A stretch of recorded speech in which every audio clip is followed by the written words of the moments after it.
अस्सलामुअलैकुम। My self मुक़द्दस फलक। आज जो है हम बैरन एंड ब्रेस्कॉम के चैप्टर नंबर द सेल्फ के बारे में पढ़ेंगे, जो कि सोशल साइकोलॉजी की बुक में है। अब इसमें जो है सबसे पहले आ जाता है चैप्टर नेम सेल्फ। सेल्फ क्या है?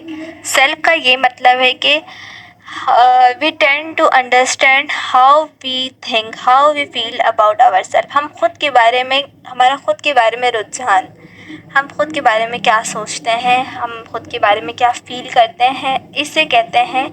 हम खुद के बारे में क्या जानते हैं, इसे हम कहते हैं सेल्फ। अब आ जाती है हमारी नेक्स्ट हेडिंग, जो कि है self presentation. Managing the self in different social context.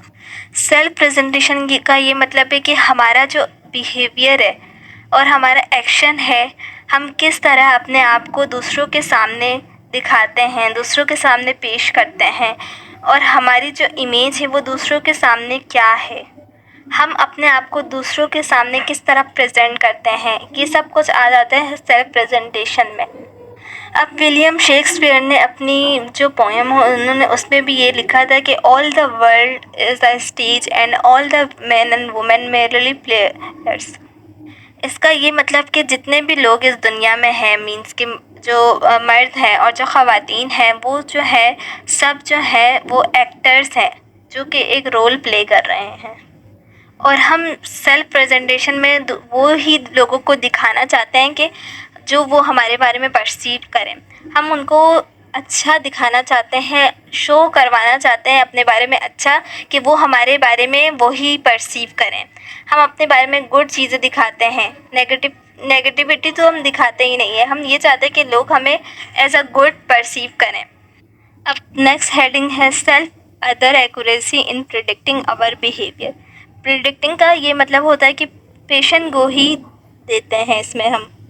इस हेडिंग में ये है कि दूसरे किस तरह अपना परसेप्शन बनाते हैं हमारे बारे में, और किस तरह हमारे बिहेवियर को जज करते हैं, यानी प्रिडिक्ट करते हैं, किस तरह से अपनी राय देते हैं हमारे बिहेवियर के बारे में। अब हम चाहते हैं कि जो हम लोगों के सामने शो करते हैं वो हमारे बारे में वैसा ही सोचे जो हम उनको शो करके दिखाते हैं। हम यही सोचते हैं कि वो हमारे बारे में वही परसीव करें जो हमें उन्हें शो करके दिखा रहे हैं।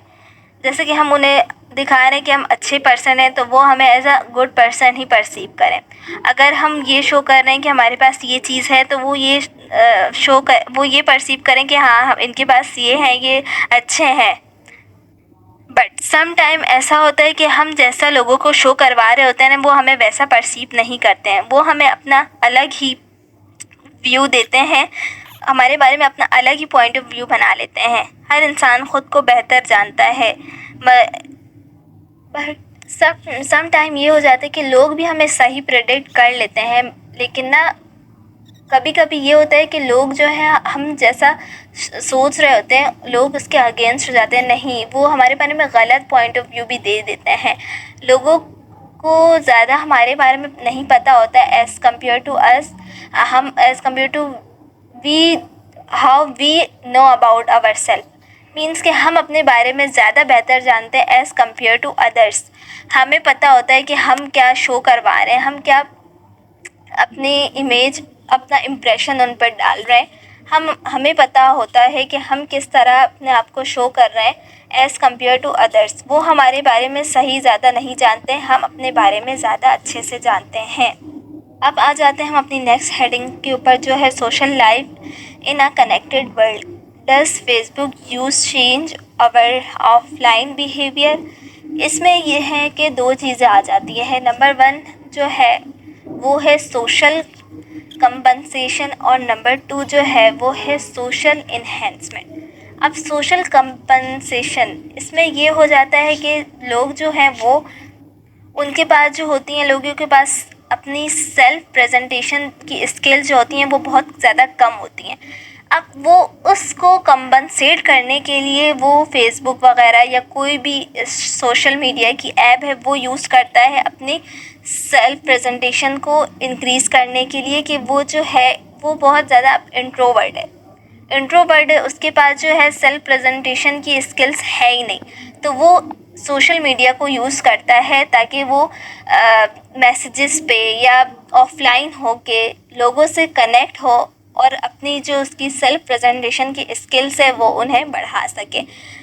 अब अदरवाइज इसके ये है कि सोशल इन्हेंसमेंट दूसरा वाला जो है, इसमें ये होता है कि लोग जो हैं वो एक्सट्रोवर्ट होते हैं। वो ये चाहते हैं कि उनकी जो सेल्फ प्रेजेंटेशन की स्किल्स होती हैं वो बहुत ज़्यादा होती हैं। वो ये चाहते हैं कि उनका जो गैदरिंग है वो थोड़ी सी इन्हेंस हो जाए, इसलिए वो अपना सोशल इन्हेंसमेंट यानी अपना ग्रुप बड़ा करने के लिए इंटरेक्ट करते हैं दूसरों से। अब नेक्स्ट हेडिंग पे आ जाते हैं जिसका नाम है सेल्फ प्रेजेंटेशन टैक्टिक्स। टैक्टिक्स का मतलब होता है मीन्स के हमारी जो परफॉर्मेंस होती है वो। अब हमारी सेल्फ प्रेजेंटेशन के बारे में हम इस तरह से टैक्टिक्स को यूज़ करते हैं। हम किस तरह खुद को दूसरों के सामने प्रेजेंट करते हैं उसका तरीका आप लोग को बताएंगे। तो ये जो टैक्टिक्स हैं इनकी 4 टर्म्स हैं। जो फर्स्ट है उसे कहते हैं सेल्फ प्रमोशन। सेल्फ प्रमोशन मतलब कि हम जो अपना इम्प्रेशन उनकी तरफ डाल रहे हैं वो ही परसीव करें। हम ये चाहते हैं कि वो हम अपना इस तरह का पॉइंट ऑफ व्यू, इस तरह अपना आप शो करवाएं कि वो हमें इंटेलिजेंट समझे। तो हम क्या करते हैं, हम इंटेलिजेंस वाली बातें करते हैं कि लोग हमारे बारे में ये सोचें कि इनका IQ लेवल जो है बहुत ज़्यादा हाई है, ये तो बहुत ज़हीन है। हम बहुत ज़्यादा शो करते हैं वो पर्सनैलिटी अपनी या वो बिहेवियर अपना शो करते हैं जिस तरह हम चाहते हैं कि लोग हमें देखें। इसके एग्जाम्पल मैं आपको ये दूंगी कि हम जैसे कि कोई पार्टी है, हम वहाँ पार्टी में गए, हमने बहुत ज़्यादा फ़नी जोक्स स्टार्ट कर दिए ताकि लोग हमें ये समझें कि इनकी नेचर बहुत ज़्यादा फ़नी है, ये बहुत ज़्यादा घुल मिलने वाले लोग हैं। इस तरह से हम अपनी पर्सनैलिटी शो करते हैं, बहुत ज़्यादा जोक्स प्रेजेंट करते हैं उनके सामने ताकि ये हमारी पर्सनैलिटी को इस तरह देखें कि ये बहुत ज़्यादा खुश मिजाज है। पहले इसमें ये होता है कि हम अपनी ज़ात को मुतमईन करते हैं, फिर दूसरों को। फिर सेकंड टर्म जो है वो है सेल्फ वेरिफिकेशन। इसमें ये होता है कि in which we make others see our self according to how we see our self. इसमें ये था कि हम जिस तरह ख़ुद को देख रहे हैं लोग भी हमें वैसा ही देखें और उस बात पे वेरीफाई कर दें कि हाँ ये तो बिल्कुल ऐसा ही है, जिस तरह हम शो करवा रहे हैं उस पर लोग वेरिफिकेशन दे दें, हाँ बिल्कुल ऐसा ही है ये। अब थर्ड टर्म जो है वो है इनग्रेटिएशन। इसमें ये होता है कि हम जो है तारीफ़ें करना शुरू कर देते हैं। हम उन्हें इस तरह, जैसे कि अब मैं एग्जाम्पल के थ्रू आपको समझाती हूँ कि एक लड़की है, वो अपने सास की तारीफ़ें करती जा रही है कि आप तो बहुत ज़्यादा अच्छी हैं, आपने ये किया है वो किया है, अपने सास की तारीफ़ें ही करती जा रही हैं, इसलिए ताकि उनकी सास कहें हाँ तुम भी बहुत अच्छी हो। मीन्स के दूसरों की तारीफ़ें करना, इसमें प्राइजिंग आ जाती है। अब फोर्थ टर्म जो है वो है सेल्फ डेप्रिकेटिंग। इसमें क्या है, इसमें हम ख़ुद को अंडर वैल्यू करते हैं, हम दूसरों को ऊंचा दिखाते हैं। मीन्स कि हम ये कहते हैं कि आप हमसे बहुत ज़्यादा ऊंचे हैं और हम ख़ुद को अंडर वैल्यू करते हैं। हम दूसरों की तारीफ़ें करते हैं लेकिन ख़ुद की नहीं करते। लेकिन दूसरा फिर हमारी जो इस पॉइंट से डिसएग्री हो जाता है, वो ये कहता है कि नहीं आप भी अच्छे हैं। हम ये चाहते हैं कि वो भी हमारी तारीफ़ करें, लेकिन हम इसके इंस्टेड हम ये वर्ड यूज़ करते हैं कि हम अच्छे नहीं हैं, आप अच्छे हैं। हम उनसे अपनी तारीफ़ निकलवाना चाहते हैं, इसलिए हम ये कहते हैं कि नहीं हम अच्छे नहीं हैं। हम ख़ुद को अंडर वैल्यू करते हैं बहुत ज़्यादा इसमें। अब आ जाती है हमारी नेक्स्ट हेडिंग जो कि है self knowledge, determining who we are. Self knowledge जो है इसका मतलब होता है सेल्फ अवेयरनेस। हम ख़ुद के बारे में कितना जानते हैं, क्या जानते हैं, हमारी फीलिंग्स, हमारे एटीट्यूड्स, हमारे जो एबिलिटीज़ हैं, हमारी ख़ासियत, हमारे मोटिव्स, हम उनके बारे में क्या जानते हैं। हम अपने बारे में जानते हैं, अगर कोई कमी होती है तो फिर हम इसे ठीक करने की कोशिश करते हैं। हमारा पॉइंट ऑफ व्यू हमारे ख़ुद के बारे में, हम जो है ख़ुद के बारे में कितना जानते हैं। अब सेल्फ नॉलेज जो है ये क्यों इम्पोर्टेंट है, क्योंकि ये इसलिए इम्पोर्टेंट है, सेल्फ नॉलेज से हमारी पर्सनल ग्रोथ होती है, हमें डिसीजन मेकिंग में इजीली कर सकते हैं और हम एक्यूरेटली ख़ुद के बारे में जान पाते हैं।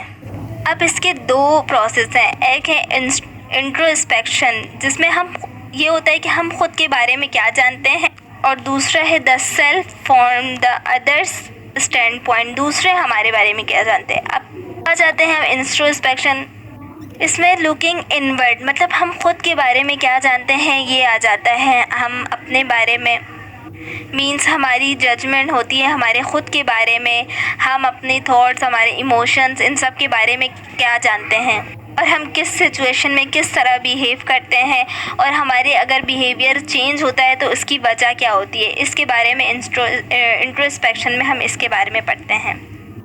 अब जो सेकंड हेडिंग है वो है द सेल्फ मतलब कि अदर्स पॉइंट ऑफ व्यू, दूसरे हमारे बारे में क्या जानते हैं। इसमें दो चीज़ें आ जाती हैं, एक जो है वो एक्टर आ जाता है, दूसरा आ जाता है ऑब्जर्वर। जो फर्स्ट है वो है एक्टर सेल्फ प्रेजेंटेशन। इसमें ये होता है कि जो एक्ट करता है उसे अपने बारे में पता होता है, जैसे कि एक कहावत है कि अमाल का दारोमदार नियतों पर है, कि अपने बारे में हमें पता होता है हम किस तरह का बिहेव कर रहे हैं, हम क्या कर रहे हैं। और दूसरा वाला जो है वो है ऑब्जर्वर, जो हम जस्ट ये देखते हैं कि इसमें हम ये देखते हैं कि जैसे कि अब दो लोग हैं वो आपस में बात कर रहे हैं, एक लड़का है एक लड़की, हम इसमें ख़ुद से जजमेंट बना लेते हैं, हमें अंदर की कहानी का नहीं पता होता, हम जस्ट ऑब्ज़र्व करते हैं, हम ये कहते हैं कि ये दोनों आपस में, हालांकि वो दोनों दोस्त हैं लेकिन हम ये जज करते हैं कि ये दोनों एक दूसरे की गर्लफ्रेंड है, बॉयफ्रेंड है, इस तरह के हम ऑब्जर्वेशन देते हैं, बट हमें अंदर की कहानी नहीं पता होती, हम इसमें सिर्फ जजमेंट और ऑब्जर्वेशन के थ्रू बताते हैं। अब हमारी नेक्स्ट हेडिंग आ जाती है who am I, personal versus social identity. तो सबसे पहले हम बात करेंगे पर्सनल आइडेंटिटी की। इसमें आ जाता है हाउ वी परसीव अस, हम पर्सनैलिटी अपनी जो है, हमारी जो पर्सनैलिटी है, हम किस तरह मतलब कि हम पर्सनली किस चीज़ को पसंद कर रहे हैं, हम किस तरह किसी टीम को चूज़ करते हैं, हमें खाने में क्या पसंद है, हमारा ख़ुद का स्टाइल क्या होना चाहिए, हम पर्सनली किससे इंटरेक्ट करना चाह रहे हैं, किससे जुड़ना चाह रहे हैं, हम कौन हैं, हमारा नाम क्या है, हमारा जेंडर क्या है, हम पर्सनली क्या हैं, अपनी ज़ात के बारे में हम जानते हैं, हम कहाँ से बिलोंग करते हैं, हमारा खुद के बारे में जो परसेप्शन होता है पर्सनल, तो उसे हम पर्सनल आइडेंटिटी कहते हैं। अब आ जाते हैं हम सोशल आइडेंटिटी पे। इसमें ये होता है कि how society perceive us, personal identity में ये क्या था how we perceive us, social identity में ये how society perceive us, means कि सोसाइटी की क्या पॉइंट ऑफ व्यू है हमारे बारे में। इसमें ये है कि हम ये कहते हैं कि हमारी सोसाइटी क्या है, हमारी सोसाइटी, हम किस सोसाइटी में पैदा हुए हैं, हमारा इंटरेक्शन किन किन लोगों से हो रहा है, और हमारी सोशल ग्रुपिंग क्या है, हमारे किसके साथ उठना बैठना है, और हम किस सोसाइटी से हम इंटरेक्ट कर रहे हैं, हमारा कनेक्शन और हमारा इन्फ्लुएंस कौन सी सोसाइटी से है। अब पर्सनल एंड सोशल आइडेंटिटी में दो चीज़ें बताई हैं, एक बताई है इंट्रा ग्रुप, दूसरा बताया है इंटर ग्रुप। इंट्रा ग्रुप जो है वो पर्सनल आइडेंटिटी में आ जाता है कि जिसमें हम एक ग्रुप के इंडिविजुअल को दूसरे ग्रुप के इंडिविजुअल से कंपेयर करते हैं, जहाँ ये कंपैरिजन आ जाती है मीन्स कि एक ग्रुप के स्टूडेंट के और दूसरे ग्रुप के स्टूडेंट को हम आपस में कंपेयर कर रहे होते हैं, या एक ही ग्रुप में स्टूडेंट्स को आपस में कंपेयर कर रहे होते हैं कि जैसे कि 10 स्टूडेंट्स का एक ग्रुप है तो हम उन 10 स्टूडेंट्स को आपस में इंडिविजुअली कंपेयर कर रहे होते हैं, तो वो होता है हमारा इंट्रा ग्रुप जो कि पर्सनल आइडेंटिटी में आ जाता है। हम सबकी पर्सनल इंडिविजुअलिटी को देख रहे होते हैं। और सेकंड जो है वो हमारा है इंटर ग्रुप कंपैरिजन जो कि हमारा सोशल आइडेंटिटी में आ जाता है। इसमें हम ये करते हैं कि हमारे एक ग्रुप के साथ किस तरह का रिलेशन है और एक दूसरे के साथ किस तरह बिहेवियर है उनका, लोगों को हम कलेक्टिवली देख रहे होते हैं। इसमें इंटर ग्रुप में हम लोगों को कलेक्टिवली देख रहे होते हैं और इंट्रा ग्रुप में हम लोगों को इंडिविजुअलिटी में देख रहे होते हैं। अब इंटर ग्रुप की मैं आपको एक एग्जांपल ये देती हूँ कि जैसे कि हमने एक ग्रुप बनाया है जिसमें 10 स्टूडेंट्स है और जैसे कि हमने 20 स्टूडेंट्स को लिया। अब 10 को हमने एक ग्रुप में डाल दिया, 10 को हमने दूसरे ग्रुप में डाल दिया। ये कैसे 10 स्टूडेंट्स का अलग ग्रुप बन गया, 10 स्टूडेंट्स का अलग ग्रुप बन गया। अब हम क्या कर रहे हैं, एक ग्रुप को दूसरे ग्रुप से कंपेयर कर रहे हैं, पूरा ओवरऑल देख रहे हैं, उनको कलेक्टिवली हम देख रहे हैं कि एक ग्रुप की प्रेजेंटेशन अच्छी है या दूसरे ग्रुप की प्रेजेंटेशन अच्छी है, उनका कलेक्टिवली हम उनको देख रहे होते हैं। अब आ जाते हैं हम अपनी नेक्स्ट हेडिंग पे जो है who I think I am depend on the social contact. अब सोशल का मतलब सोसाइटी से निकला है। अब कॉन्टेक्ट का क्या मतलब होता है, कॉन्टेक्ट मतलब होता है CONTEXT। कॉन्टेक्ट का ये मतलब होता है कोई ऐसी सिचुएशन जिसमें कुछ भी हो रहा हो और वो आपके लिए हेल्पफुल हो और आप वहाँ से कुछ अंडरस्टैंड करें। मीन से कोई सिचुएशन, कॉन्टेक्स्ट का ये मतलब होता है जिसपे आपका कोई एक्शन होता है। और सोशल कॉन्टेक्स्ट का अब ये मतलब होता है कि हमारा जो कल्चर, इन्वायरमेंट है, हमारी सराउंडिंग है, जहाँ हम रह रहे हैं, हमारी सोसाइटी क्या है, हमारी सोसाइटी में जो सेटिंग है वो क्या है, हम किस तरह मिलजुल कर रह रहे हैं, हम डिफरेंट सिचुएशन में किस तरह एक्ट करते हैं। अब जैसे कि एक एग्जाम्पल ये ले लेते हैं कि जैसे कि कोई ग्रुप स्टडी है, उसमें क्या हो रहा होता है कि सब अपने अपने डिसीजन मेक कर रहे होते हैं, कोई डिसीजन मेकिंग दे रहा होता है, सब कलेक्टिवली कोलैबोरेट कर रहे होते हैं साथ। तो ये जो है हमारे पास इसकी एग्जाम्पल आ जाती है सोशल कॉन्टेक्स्ट की में। अब आते हैं हम अपनी नेक्स्ट हेडिंग पे, when and why are some aspects of the self more salient than others. इसमें हम एस्पेक्ट्स मीन्स पहलू, कैरेक्टरिस्टिक्स कि किस तरह नुमाया होते हैं हमारे दूसरों पर। अब ये जो है हमारे पास 4 एस्पेक्ट्स हैं। नंबर 1 जो है वो है पर्टिकुलर कॉन्टेक्ट्स। अब इसमें ये है कि पीपल जो है उनकी थॉट्स और फीलिंग्स डिफरेंट होती है जब वो डिफरेंट सोशल कॉन्टेक्स्ट में जाता है, वो लोगों से इंटरेक्ट होता है, तो उन डिफरेंट सिचुएशन में उनकी डिफरेंट क्या कहते हैं उससे बिहेवियर शो करते हैं वो। अब इसके एग्जांपल मैं ये देती हूँ कि अगर आप किसी पार्टी में हैं और आप वहाँ पर अपना फ़न वाला पार्ट शो कर रहे हैं, बट अगर आप किसी ऑफिस में हैं वहाँ पर आप अपना हार्ड वर्किंग वाला पार्ट शो कर रहे हैं कि आप सिचुएशन को देख के अपना बिहेवियर उस तरह शो करते हैं। सेकंड आ जाता है फीचर ऑफ द कॉन्टेक्स्ट। इसमें यह है कि हम जो है सिचुएशनल कैरेक्टरिस्टिक्स देखते हैं। मीन्स कि एक ऑफिस है, ऑफिस में क्या है, सिर्फ एक वुमेन है और वहाँ पर बहुत सारे मैन हैं। तो एक वुमेन जो है वो अपना, ऊपर मैंने एग्जाम्पल लेते वो अपना हार्ड वर्किंग शो कर रही है, तो यहाँ पर ये हो जाएगा कि वो वुमेन जो है अपनी हार्ड वर्किंग की वजह से इतना अपना हार्ड वर्किंग वाला पार्ट जो शो कर रही थी, यहाँ पर वो है कि एक ही वुमेन है और बहुत सारे मैन हैं, लेकिन वो एक वुमेन जो है वो एक अलग से नुमाया हो रही है क्योंकि उसकी कैरेक्टरिस्टिक्स अलग है उन सब से। फिर जो थर्ड एस्पेक्ट है वो है पर्सनल ट्रेट्स। मतलब कि हम जो है, अब वो वुमेन जो थी, अब उसे हम पर्सनल ट्रेट्स को देखेंगे, जैसे कि उसकी इंटेलिजेंस, उसका सोशल आइडेंटिटी, उसका जेंडर वगैरह जो है, हमने ये सब नोटिस किया था कि वो फीमेल है, वो हार्ड वर्किंग है, उसका हमने इंटेलिजेंस लेवल देख लिया। पर्सनल ट्रेट्स पे हमारे पास बायोलॉजिकल चीज़ें आ जाती हैं, मीन्स उसका इंटेलिजेंस। फोर्थ एस्पेक्ट ये है कि how others see us, means के जो इस पर हम पहले भी बात कर चुके हैं कि हमारे पर्सनल वर्सेस सोशल आइडेंटिटीज़ आ जाती हैं इसमें। फिर आ जाते हैं हम अपनी नेक्स्ट हेडिंग पे जो कि है emotional consequences when choices are made by different selfs. अब कॉन्सिक्वेंसेस का क्या मतलब, कॉन्सिक्वेंसेस का मतलब है नताइज, मतलब नतीजा। अब इमोशनल कॉन्सिक्वेंस, इमोशंस हमारे पॉजिटिव नेगेटिव मूड्स वगैरह ये सब कुछ जो है हमारी जो फीलिंग्स है वो आ जाती हैं इमोशंस। अब इमोशनल कॉन्सिक्वेंसेस में हमारे नेगेटिव फीलिंग्स के जो नताइज हैं हम उनके बारे में बात करेंगे। इसमें ये है कि हमारे इमोशंस और decisions both are interconnected with each other and we can not separate them. अब इसमें सोशल इमोशनल कॉन्सिक्वेंसेस में ये आ जाता है कि सम टाइम्स जो है हम अपना कोई डिसीजन लेते हैं लेकिन बाद में हमें उसमें रिग्रेट फील होता है कि यार हमने क्या फ़ैसला ले लिया था। मींस हमने कोई फ़ैसला ले लिया और बाद में हम उसमें पछता रहे हो, हमें रिग्रेट फील हो रहा हो और हमें अपनी चॉइस पे हैरानी होती है कि हमने ये पसंद किया था अपने लिए पहले, हमें अपनी चॉइस पे रिग्रेट हो रहा होता है।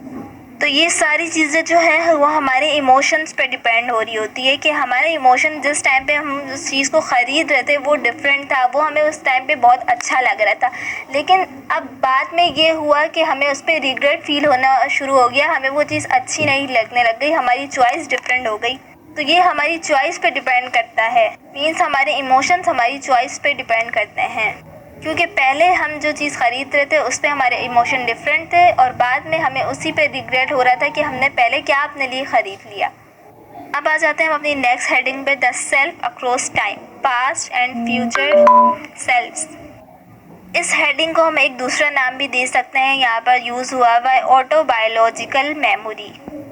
इसका ये मतलब होता है कि टाइम टू टाइम जो चेंजिंग आती है हमारे बिहेवियर में उसे कहते हैं, जैसे कि हम अपने प्रेजेंट को कंपेयर कर रहे होते हैं विद अवर पास्ट या फ्यूचर में आने वाली चीज़ों से, तो उसको कहते हैं ऑटोबायोलॉजिकल मेमोरी। टाइम टू टाइम जो चेंजिंग आ रही होती है हमें उसे कहते हैं ऑटोबायोलॉजिकल मेमोरी या तो द सेल्फ क्रॉस टाइम। अब वो चेंजिंग जो है वो गुड भी हो सकती है, वो हमें इम्प्रूवमेंट भी ला सकती है और वो हमें नेगेटिव चीज़ों पे भी ला सकती है।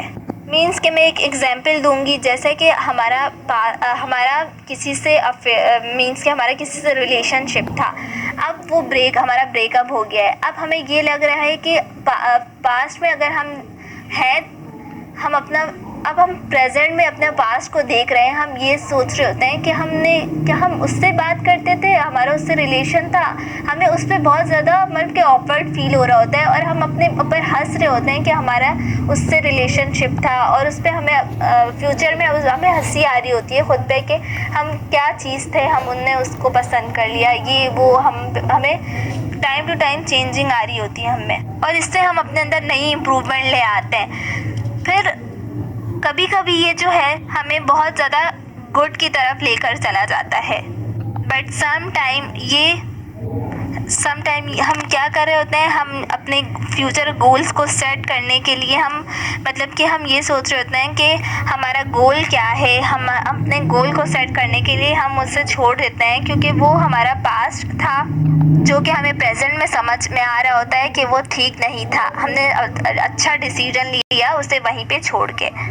बट सम टाइम वो हमें इस तरह से लग रहा होता है, जैसे कि अब नेक्स्ट हेडिंग में ये है self control, why it can be difficult to do. अब इसमें ये होता है कि जो हमारा पास्ट था हम उसे याद कर रहे होते हैं, ऊपर ये था कि हम उस पर रिग्रेट फील कर रहे होते हैं, हमारा उससे ज़्यादा रिलेशनशिप था, हमें हंसी आ रही होती है कि हमने शुक्र है फ्यूचर में सिक्योर कर लिया खुद को। बट सम टाइम ये होता है कि हम हमारे इमोशंस पे कंट्रोल नहीं कर पा रहे होते हैं, हम अगर फ्यूचर पास्ट पे जाते हैं तो हमें उसकी याद आने लगती है कि हमने गलत किया, उसे छोड़ के हम उससे ओवरकम नहीं कर पाते खुद को, तो हम ड्रिंकिंग अल्कोहल की तरफ चले जाते हैं या हम स्मोकिंग करने लग जाते हैं। हमारी स्टडीज़ पे इफ़ेक्ट पड़ता है इससे, हम अपनी सक्सेस को छोड़ देते हैं, हम अपने पास्ट में ही उस बंदे को याद करने के लिए स्मोकिंग शुरू कर देते हैं, हमारा कंट्रोल जो है सेल्फ पे वो ख़त्म हो जाता है। अब आते हैं हम अपनी नेक्स्ट हेडिंग पे जो कि है सेल्फ इस्टीम। सेल्फ इस्टीम का मतलब है sense of self worth, means के खुद एतमादी, attitude towards our self, means के इंसान अपने आप को किस काबिल समझता है, इनका अपने बारे में क्या ख्याल है, इनकी राय, इनके ओपिनियन जो है अपने बारे में, ख़ुद के बारे में इनकी क्या जजमेंट है। और मैस्लो ने भी अपनी थ्योरी ऑफ मोटिवेशन जो दी थी है आईक्यू वाली, उसमें भी उन्होंने ये कहा था कि जब तक आपकी सेल्फ इस्टीम पूरी नहीं हो जाती तो आप सेल्फ एक्चुअलाइजेशन की तरफ नहीं जाते। तो सेल्फ इस्टीम जो है वो हमारा सेंस ऑफ सेल्फ वर्थ है, खुद एतमादी हमारी, हम खुद के बारे में क्या फील करते हैं, जजमेंट हमारी खुद के बारे में, खुद को किस काबिल समझते हैं। ये जो है हमारी नेगेटिव एटीट्यूड की तरफ भी हो सकती है और ये हमारी पॉजिटिव भी हो सकती है। अब सेल्फ इस्टीम के जो है 2 मेजरमेंट है। पहले वाले का नाम है 10 आइटम रोजनबर्ग स्केल, दूसरे वाले का नाम है इम्प्लिसिट एसोसिएशन टेस्ट। अब 10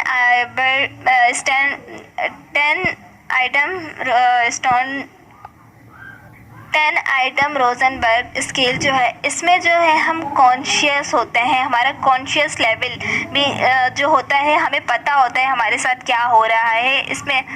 और जो हमारा इम्प्लिसिट एसोसिएशन टेस्ट होता है, इसमें जो है हम अनकॉन्शियस होते हैं, हमें पता नहीं होता कि हमारे साथ क्या हो रहा है। अब आ जाते हैं हम अपनी नेक्स्ट हेडिंग के ऊपर, जो कि है emotion and the self. Means के does positively talk to our self really work. Means के हम जो सेल्फ टॉक खुद से बातें कर रहे होते हैं कि वो रियली वर्क करता है या नहीं। जब हम खुद को पॉजिटिव मोटिवेशंस देते हैं तो हमारा ये जो सेल्फ इस्टीम है ये बहुत ज़्यादा बूस्ट अप हो जाता है। मीन्स के कोई काम है उसमें हमें मुश्किलात हो रही है, हम खुद को ये कहें कि नहीं हम कर सकते हैं, हम खुद को बूस्ट अप करते हैं कि हम ये कहें कि हम कर सकते हैं, हम ही कर सकते हैं। तो इसमें ये होता है कि हमारे सेल्फ टॉक जो है खुद के बारे में हम कर रहे होते हैं वो बूस्ट अप होने लगता है, तो फिर हमारी जो सेल्फ इस्टीम है वो हाई हो जाती है, हम वो काम करने में कामयाब होते हैं। और भी जो चैलेंजेस फिर लाइफ में आ रहे होते हैं हम वो करने में कामयाब होते हैं, जो कि हमारी बहुत ज़्यादा यूज़फुल साबित होते हैं। सेल्फ टॉक करना बहुत ज़रूरी है क्योंकि इससे हमारा कॉन्फिडेंस लेवल हाई होता है, सेल्फ इस्टीम हमारी हाई होती है और यह हमें पॉजिटिव एस्पेक्ट्स ऑफ लाइफ की तरफ लेके जा रही होती है। अब आ जाते हैं हम अपनी नेक्स्ट हेडिंग के ऊपर, जो कि है इस high self esteem always beneficial. अब इसमें ये है कि लो सेल्फ इस्टीम जो है वो हमें बहुत सारे इश्यूज़ को जनरेट करती हैं। मीन्स के हमारी नेगेटिव फीलिंग्स हो जाती हैं, हम ऐसा फेस कर रहे होते हैं कि जैसे कि हम फेल हो जाएंगे, या तो फिर हम डिससेफ्टी फील करते हैं with self.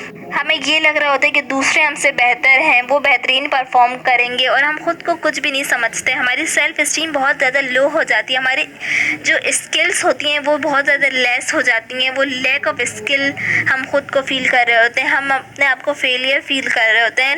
Low self esteem, हमारा कॉन्फिडेंस लेवल बहुत ज़्यादा लो होता है, जिससे हम जो हैं वो बहुत ज़्यादा एग्रेशन, अल्कोहल की एडिशन हो जाती है, हमें एडिक्शन हो जाती है। हम कंप्लेन कर रहे होते हैं खुद के बिहेवियर को, हमारा कंप्लेनिंग बिहेवियर, ब्लेमिंग बिहेवियर बन जाता है टूवर्ड्स अदर और टूवर्ड्स हर सेल्फ। बट अगर हम कंपेयर करें उनको जिनका सेल्फ इस्टीम बहुत ज़्यादा हाई होता है, वो जो हैं बहुत ज़्यादा उनका लेवल जो है कॉन्फिडेंस का हाई होता है, वो सिचुएशन से कोप अप करना जानते हैं, मोटिवेटेड होते हैं बहुत ज़्यादा और बहुत ज़्यादा ऑप्टिमिस्टिक होते हैं अपने फ्यूचर को लेके, और नो फियर होता है उनमें। मोस्टली सोशल एबल होते हैं, वो जो भी बोलना चाह रहे होते हैं आराम से बोल लेते हैं, एज़ कम्पेयर टू जिनमें सेल्फ इस्टीम लो होती है वो तो कुछ बोल ही नहीं पाते, उन्हें यही लग रहा होता है कि हम बहुत ज़्यादा फेलियर हैं।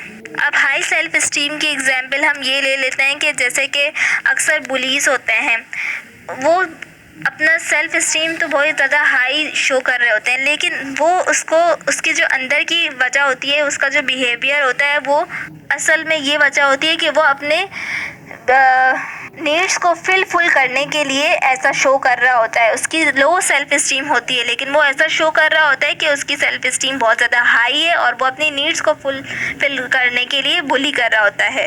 और अदर ये आ जाता है कि नार्सिज्म के जो होते हैं लोग, जिनकी सेल्फ इस्टीम जो है बहुत ज़्यादा हाई होती है और कभी इनमें एग्रेशन भी आ जाता है बहुत ज़्यादा। हम आ जाते हैं हम अपनी नेक्स्ट हेडिंग पे, जो कि है do women and main differ in different levels of self esteem. अब इसमें ये बात की गई है कि मैन का जो सेल्फ इस्टीम लेवल होता है वो वुमेन से हाई होता है या लो होता है, क्या होता है। इसमें हम ये कहेंगे हमारी जो एशियन कंट्रीज़ है इसमें ये होता है कि हमारा जो मेल है उसका सेल्फ इस्टीम बहुत ज़्यादा हाई होता है as compare to women. Women का लो होता है क्योंकि मैन जो है वो हम ये समझते हैं कि वो जो है डोमिनेंट है हमारी सोसाइटी में, तो इसलिए उसका सेल्फ इस्टीम वो उसका हाई हो जाता है। हम ये सोचते हैं कि मर्द जो है वो कमाने के लिए होता है, औरत जो है वो घर के काम करने के लिए होती है। तो हम क्या करते हैं, हमारे अपने मर्दों का सेल्फ इस्टीम जो है उसका लेवल हाई कर देते हैं और जो औरतें हैं उनका कम। बट जो ख़वातीन हैं उनका सेल्फ इस्टीम हाई भी हो सकता है जब जो मर्द हैं वो उन्हें सिक्योरिटी प्रोवाइड करें और वो जब किसी औरत की शादी हो जाती है तो वो अपने आप को ऐसे कंपेयर कर रही होती है जैसे कि जैसे कि वो ये कहती है कि आई एम मिसेस खालिद, जैसे कि वो अपना जो सेल्फ इस्टीम लेवल है वो उसे हाई करने के लिए अपने हस्बैंड का नाम लेती हैं ताकि उसकी जो सेल्फ इस्टीम की जो लेवल है वो हाई हो जाए। या तो वो ये कहती हैं कि मैं अपने बेटे का नाम लेती है कि मैं जो हूँ अली की अम्मी हूँ। इस तरह से वो अपने साथ जो है मेल को कनेक्शन में लेकर आती हैं ताकि अपनी बिलोंगिंगनेस जो है शो करती है मेल से, ताकि उसका जो सेल्फ इस्टीम लेवल है वो हाई हो जाए। हमारी एशियन कंट्रीज़ में ऐसा बहुत होता है। अब आ जाते हैं हम अपनी नेक्स्ट हेडिंग पे जो कि है social comparison, how we evaluate our selfs. तो इवेल्युएट का मतलब होता है अंदाज़ा। तो अब हम जो है सोशल कंपैरिजन के बारे में पढ़ेंगे कि क्या होता है सोशल कंपैरिजन। कंपैरिजन का मतलब तो समझ में ही आ जाता है कि दो चीज़ें यहाँ पर हैं, हम किसी भी दो चीज़ों का डिफरेंस देखेंगे, उनको आपस में कंपेयर करेंगे। सोशल कंपैरिजन मीन्स कि हम सोशली लोगों को कंपेयर करते हैं या ख़ुद को कंपेयर करते हैं दूसरों से। अब ये है कि हर इंसान के अंदर एक टेंडेंसी होती है या एक फोर्स होती है जो उससे पुश कर रही होती है या तो फिर मोटिवेट कर रही होती है खुद को दूसरों से कंपेयर करने के लिए। ये नेचुरली हर इंसान में होती है कि वो खुद को दूसरों से कंपेयर करता है या किसी दूसरे को किसी और से कंपैरिजन कर रहा होता है वो। अब सोशल कंपैरिजन की दो टाइप्स हैं, एक है डाउनवर्ड सोशल कंपैरिजन, दूसरी है upward social comparison. Downward social comparison ये होता है कि हम खुद को किसी ऐसे बंदे के साथ कंपेयर कर रहे होते हैं जिसको हम ये समझ रहे होते हैं कि he is less capable to us. Means के हम ये देखते हैं कि वो हमसे नीचा है, हम ऊपर हैं। जैसे कि खुद को कंपेयर करें किसी बच्चे से। अब वो बच्चा जो है उसके पास तो हमसे लेस कैपेबिलिटीज़ है, हमारे पास तो उससे ज़्यादा है, हम खुद को उनसे कंपेयर कर रहे होते हैं। या हम खुद को कंपेयर करें किसी फेलियर से तो हमारे पास जो है ये इसकी एग्जाम्पल आ जाती है, ये है डाउनवर्ड सोशल कंपैरिजन कि हम खुद को किसी छोटे इंसान से कंपेयर करें। अब जो है दूसरा है अपवर्ड सोशल कंपैरिजन, इसमें यह आ जाता है कि हम खुद को इस तरह किसी से कंपेयर कर रहे होते हैं जो हमें लगता है वो हमसे ऊंचा है या वो हमारी नज़र में हमसे बेहतर है। अब जैसे चेस का गेम जो होता है उसमें ये होता है कोई एक्सपर्ट है, सही है, हम उनके साथ खेल रहे हैं और हम फेल हो गए। हम ये कहते हैं कि कंपेयर कर रहे होते हैं उसने तो बहुत अच्छा खेला, क्यों। अब हम ये नहीं देख रहे होते कि अब ये देखें कि वो तो एक्सपर्ट है, हम थोड़ी एक्सपर्ट हैं, हम खुद को उन एक्सपर्ट से कंपेयर कर रहे होते हैं। तो ये आ जाएगा अपवर्ड सोशल कंपैरिजन में। अब फेस्टिंगर जो है वो एक सोशल साइकोलॉजिस्ट थे जिन्होंने 1954 में अपनी सोशल कंपैरिजन की थी। अब आ जाते हैं हम अपनी नेक्स्ट हेडिंग पे जो कि है self surviving bias and under unrealistic optimist या ऑप्टिमिज्म। सेल्फ स्ट्राइमिंग बायस ये क्या होता है? बेसिकली सेल्फ सर्विंग बायस एक डिफेंस मैकेनिज्म है इसमें ये होता है कि जो पॉजिटिव चीज़ें होती हैं, पॉजिटिव इवेंट्स होते हैं, इंसान जो है उसमें उसका क्रेडिट खुद पे ले लेता है कि ये मेरी वजह से हुए हैं। मीन्स के common tendency for a people to take credit of positive events and blame on on negative outcomes और नेगेटिव फीलिंग्स। जो नेगेटिव इवेंट्स होते हैं उसका ब्लेम वो दूसरों पे दे देता है, और जो पॉजिटिव चीज़ें होती हैं वो खुद पे ले लेता है कि इसका क्रेडिट मुझे जाता है। ये होता है सेल्फ सर्विंग बायस में। इसकी एक स्ट्रेटजी भी बताई है कि अबव इस average effect. Above average effect में क्या होता है? We think we are better in every dimension as compare to average person. हमें ये लग रहा होता है कि हम बेटर हैं, मीन्स के सेल्फ सर्विंग बायस आ जाती है अबव एवरेज इफेक्ट में, कि हम खुद को ये बेटर फील कर रहे होते हैं कि हम जो सोच रहे हैं किसी भी डायमेंशन में वो बेटर है, वो सही है as compare to other person. और अनरियलिस्टिक ऑप्टिमिज्म में आ जाता है कि हर चीज़ आपके खिलाफ जा रही हो, फिर भी आप में एक होप होती है कि सब सेट हो जाएगा। अब मैं सेल्फ सर्विंग बायस की एग्जांपल ये दूंगी कि अगर कुछ अच्छा होता है तो स्टूडेंट कहता है ये मैंने किया है, अगर बुरा होता है वो दूसरों पे ब्लेम कर देता है। जैसे कि एग्ज़ाम में उसका रिज़ल्ट स्टूडेंट का अच्छा आया या बुरा आया, चलो हम बुरे का ले लेते हैं कि स्टूडेंट है, उसका बुरा रिजल्ट आया, वो फेल हो गया, तो वो ये कहेगा कि इसमें मेरी कोई गलती नहीं है, मैं टीचर ने गलत पढ़ाया था या टीचर ने सही नहीं पढ़ाया था, इस वजह से मैं फेल हो गया। वो ब्लेम कर देगा टीचर पे। तो सेल्फ सर्विंग बायस में हम दूसरों पे डाल देते हैं गलती को। और अनरियलिस्टिक में क्या होता है कि हमारे अंदर एक होप होती है, हम उसको हम सोच रहे होते हैं कि पूरी दुनिया हमारे खिलाफ है तो क्या हुआ, इंशाल्लाह सब कुछ सेट हो जाएगा। हमारे अंदर होप होती है एक। अब आ जाते हैं हम अपनी नेक्स्ट हेडिंग पे, जो है the self as a target of prejudice. अब प्रीजुडिस का क्या मतलब होता है? प्री का मतलब पहले, और जो प्रीजुडिस है मतलब कि प्री जजमेंट, पहले से जजमेंट करना किसी भी चीज़ के बारे में, या किसी के बारे में बुरा सोचना, मीन्स किसी के बारे में जजमेंट देना जो कि एक्चुअल में सही हो या गलत हो, उसका हमें ना कोई भी कुछ भी नहीं पता होता, बस हम जजमेंट दे देते हैं। मीन्स के एक एग्जांपल मैं देती हूँ कि हम ये कहते हैं कि पंजाब के जो लोग हैं वो इलिटरेट होते हैं, कराची के जो लोग होते हैं वो पढ़े लिखे होते हैं। ये हम जजमेंट दे रहे हैं, हालांकि रियलिटी में ऐसा कुछ भी नहीं है। ये भी है कि पंजाब के लोग पढ़े लिखे हो सकते हैं और कराची के नहीं भी हो सकते हैं, लेकिन हमारी जजमेंट हम पे जजमेंट देते हैं कि पंजाब के लोग जो होते हैं वो इलिटरेट होते हैं एज़ कम्पेयर टू कराची के लोग पढ़े लिखे होते हैं। या तो एक और एग्जांपल मैं ये दे देती हूँ कि हम ये कहते हैं कि गर्ल्स की मैथ जो होती है वो वीक होती है एज़ कम्पेयर टू बॉयज़ की मैथ जो है वो अच्छी होती है। बट अब ये प्रूफ तो नहीं हुआ साइंटिफिकली कि बॉयज़ की अच्छी होती है और गर्ल्स की अच्छी नहीं होती। बहुत सारी गर्ल्स ऐसी होती हैं जिनकी मैथ बहुत अच्छी होती है, और बहुत सारे बॉयज़ ऐसे होते हैं जिनकी मैथ बिल्कुल भी अच्छी नहीं होती। बट हम अपनी जजमेंट हमने बना ली है कि बॉयज़ की मैथ जो है वो अच्छी होती है, गर्ल्स की मैथ अच्छी नहीं होती।